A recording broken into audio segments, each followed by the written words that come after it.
देखिए, एक व्यवहारिक बात हम आपसे निवेदन कर रहे हैं। ये घर में शांति बनाए रखने के लिए जरूरी है। किसी भी सभ्य पुरुष को, धर्मनिष्ठ पुरुष को घर में नारी का अपमान नहीं करना चाहिए। जिस घर में बहू बेटियों को प्रताड़ित किया जाता है, वे अत्यंत दुखी होकर के रुदन करती हैं।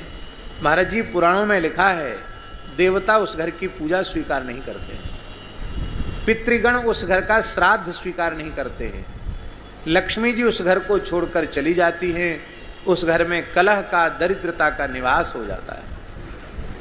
इसलिए यत्र नार्यस्तु पूज्यन्ते रमन्ते तत्र देवताः, ये श्री मनु जी महाराज का वाक्य है। नारियों का तिरस्कार नहीं करना चाहिए किसी भी स्थिति में। और ये माताओं का स्वभाव होता है, वो अपमान तो सह लेती हैं, पर जब उनके पिता को गाली दी जाती है, उनकी माँ को गाली दी जाती है, उनके भाई को अट्टपट्ट बोला जाता है, तब उनको बहुत कष्ट होता है। क्योंकि जिन माता पिता भाई ने हमको इतना प्यार दिया और हमको रोते रोते विदा किया, और आज उनके लिए हमको सुनना पड़ रहा है। इसलिए किसी भी अवस्था में माताओं का कर्तव्य है कि अपनी बहू को बेटी से भी अधिक स्नेह दें, क्योंकि आपकी बेटी भी तो किसी न किसी की बहू बनने वाली है। आप बेटी से ज़्यादा स्नेह अपनी बहू को देंगे तो आपकी बेटी भी जहाँ जाएगी उसको आपकी बहू से ज़्यादा सम्मान मिलेगा।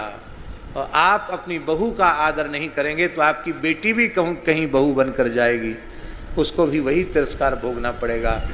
क्योंकि जो जस करे सो तस फल चाखा, ये व्यवस्था है। दशरथ जी ने क्या कहा तीनों रानियों से? बड़ी प्यारी चौपाई है। बधू लड़किनी